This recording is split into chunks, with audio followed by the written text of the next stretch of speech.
Countryside all day. Want to touch base on something they said the other day about the United States putting a travel advisory tree on Jamaica. Citing elevated crime and inadequate health care. Jamaica's ambassador to the United States, Audrey Marks, calls the warning inadequate. She joins us right now from Washington, D.C. Ambassador Marks, glad to have you here. First of all, there was an advisory for Jamaica as well as for the Bahamas. And both Caribbean nations are contesting this. And so what has been your conversations with the State Department over this advisory? Because obviously it has an impact on people visiting your country. Yes. So first, thank you so much, Roland, for having me here. It's a pleasure. It's always a pleasure to see you. We were surprised about that advisory because nothing had changed in Jamaica from 2023. And in 2023, we had over 3 million visitors, and we had 5 cases of homicides. And they were all linked to Jamaican Americans, unfortunately, because every loss of life is important to us. But I made the point to say there are many Jamaican Americans who do not go to the resort areas. They might go into some areas. There might be some other activities. At least 3 were very clear cases of persons being involved in illicit activities. So to just to not do any differentiation and make a blanket statement that Jamaica is not safe when over 3 million Americans visited, and there are only 5 cases of homicides. When I'm living right here in D.C. and I'm not seeing many places right here in the United States that have 3 million persons, many cities, and with only 5 cases of murders. So I thought it was a very unfair and not a very equitable description of the situation in Jamaica. So while we do have a problem in Jamaica with gangs and gangs involved in illicit gun and drug activity between the United States and Latin America, it is not in the tourism areas. And I think more details should have been given so that persons didn't get the feeling that there was suddenly some spike in violence going on in Jamaica, because it just wasn't so. And level 3 also, we do not think is really the category that Jamaica is in, because many other countries in level 3 are countries with having not, they have civil unrest. They have, all kinds of mass murders going on. And that's not the situation in Jamaica. Well, you have been to Jamaica, that's not our situation. So what we need is to continue working closely with the U.S. on the areas where they can be helpful in limiting the amount of illegal weapons that come to Jamaica that contribute to a crime situation. If you think about it, Jamaica could literally issue a travel advisory telling people don't come to the United States because of mass shootings and because of murder and crime. The truth is, I'm not here to criticize the U.S. in any shape or form, because the U.S. is, one of the greatest countries in the world. And I see the U.S. as a friend. I just thought I did something wrong, and we needed to have a conversation about it and to look at how to fix it. And that's what we're doing. We don't know say something go on behind the scenes that we don't know the full story about, but I can almost guess that it has something to do with the LGBTQ thing. Maybe Jamaica government not doing enough. Maybe what them agree to, they not do enough to carry it out. Whatever the case may be. When I look at this video, I notice the woman only concerned about foreign tourists. Yes, tourism is a very big part of Jamaican economy. But why not put the same emphasis on actual Jamaicans and Jamaican kids? When in actuality Jamaicans overseas send far more money back to the island than tourism bring to the island. And why would we want a safer Jamaica for everybody, not just for tourists? You see them look sit there and sit well with me, And it only make me think about the aristocratic class that was put in place to oversee us, just like the overseers on the plantation. The host Negroes them and the overseers keeping in the rest of the slaves them in line. It's like them a business nothing but the common Jamaicans. I'm a sick of it. You know, me even sick of myself. Yeah, just as I talk about what Jamaica don't own. Me sick of myself about it, you know. Because me now put enough answers, solutions up here. And I'm gonna start off today by giving a solution. Me personally, I always believe and I push unity. Yes, me still I push unity. But we don't need no whole heap of people.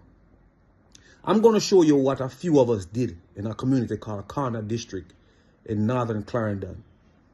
This group was created because of the need of the community to come together to improve the community.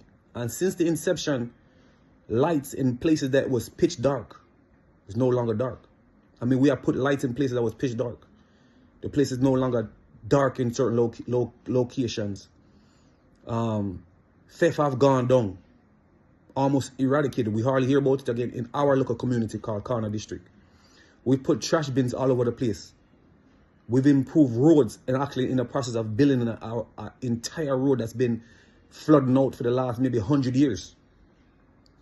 There's so many things we're doing, and we don't want to take the credit or just make it look like just me. It was me by itself wouldn't have been possible. But you have some key people in the community. Key people. And some overseas as well. That played a vital roles. You will see some of the pictures along the way. I'm going to put some logo. You know what I say? But I'm going to show you where a few handful of people can do. One of the first things we did was replace this JPS light that was been broken for years and became a bird nest.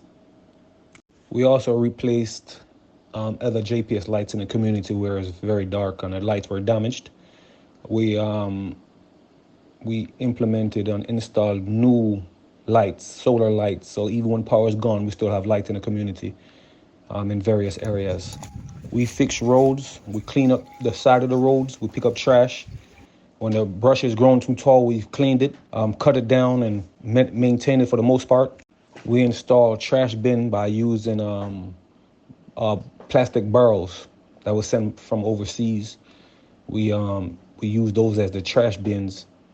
We built the trash receptacles to put those bins in various locations throughout the community. In our most recent and most challenging project was the building of a bridge and mauling the road instead of using asphalt because we have to use what we can afford to use. So we use malt and cement to pave the road off. Could you imagine if we did have more hands on deck? What we could have done in the local 1 year we've been in operation? Could you imagine what we could have done? That's all me can think about.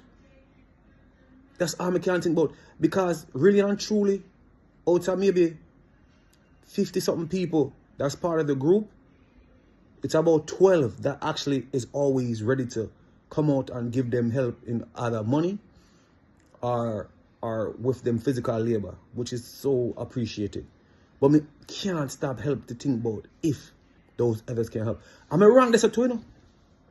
Me not feel focus about the ones that want to participate. Make we get the best out of the ones them who are participating. And we have, but we can do better. We can do better. I don't really feel, say, as a Jamaican, whether you want to live overseas or in Jamaica, that minister of tourism and whoever else in charge of tourism only concerned about foreign tourists and not them Jamaican citizens.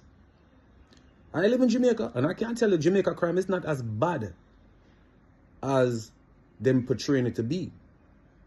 Yes, you have some people who get caught up in some unfortunate situation because of their friends, their loved ones, etc. But the vast majority of people you see dying in Jamaica, you know, they're involved in criminal activity. And one loss of life is too many.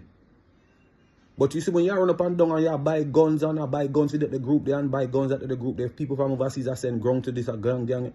These things is inevitable. It's going to happen. But Jamaica is not as violent as them to portray in Jamaica to be. I'm here. I go almost anywhere in Jamaica. And I haven't seen hardly any of these things that these people are talking about. Yes, violence occurs in Jamaica. Violence happens. And you know my things, I'm wrong for saying this, but vast majority of the people you see dead in Jamaica deserve to dead. Them deserve to dead.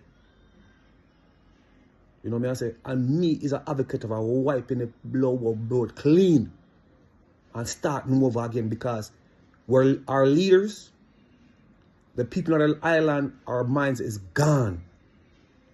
Our mind is gone.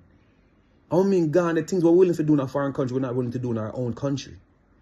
When we reach overseas, we talk about Freeway Island like it's nothing. How the hell Freeway Island is paradise to so many people in the world and is hell to us? Think about it. How? Me used to think Jamaica was hell, man, I lie to you, until me start acquire certain things and live a certain lifestyle. I tell you right now, you see, if you have certain things at Jamaica, there's no better place to be. Yes, you have your challenges, which country don't. But we need to type or bootstrap them and get busy and change the things we do not like us. It's not much. It's going to be difficult to change it because of the higher ups and the mentality that we have. But if we ever decide to change it, I don't think we'll be ever a better place. You know, I don't want to make it look like every leader in Jamaica is bad. We know they're not. You know, even in our local small community, I can't think of any part of the community where the councillor, the guy that they call Tony O'Connor, didn't participate in some type of way. There's many things that he did behind the scene that the community don't know about because I dealt with him directly, or he just did it on his own.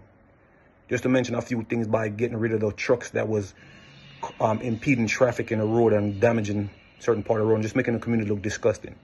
Permits that we needed to get to dig canals, improve the roads, and putting speed traps in the community. You know, getting us or assisting us with implementing the permit to implement the light, because we can't put light in a JPS thing. But just to mention a few things that this man have done. We had people from Guantanamo Bay, well, one particular person by the name of Big Vice, aka Don. We have various people from the United States, but I would like to take the time out to especially mention a man by the name of Mr. Lara, who has volunteered land, donated money, his advice. And that's another thing. We always believe money is the only thing we can use to contribute to making our communities better, making our countries better. No, advice is very key. Physical labor is key. Inviting other people to be part of something great, key. And Mr. Lara has done all these things. You know, it's just so many ways we can work together to get things done. So it's not always about money. Yes, money is key. I mean, you can't really have a movement without it. But it's not always just about that. And the people that I've mentioned, like from Dan to Mr. Lara, you know, these are very key example. And you have Mick too, you know, you have Mick from overseas, Miss Peary. And the reason I just left, you see, sometimes people will always do, and people will come from a certain place don't always get the credit that they rightfully deserve. And I apologize for that. And there's a few more people name I can call from overseas, but it just goes to show the interest that people from overseas have in their island, in their community. If other people just took the time to just implement some of the things that we did, Jamaica will be a far better place overnight. Because you'll be surprised how many people in your community have this passion for their home and want to do something. They want to give back. Yeah, you have people in Kana community like Miss Paulette, who pictures right here. You have Miss Sandra, Donna, Maggie, so many others who I don't have pictures of right now. But they're very vital to the movement. You know, and I know a lot of times people worry about people stealing our stuff. In our community, we keep receipts just in case of that. But even bigger than that, we have technology right now that if the thing get larger, the thing get more impactful, we have technology that can ensure that doesn't happen. But me just didn't want to put those things out there, you know. Because we did it and we know so everybody else can.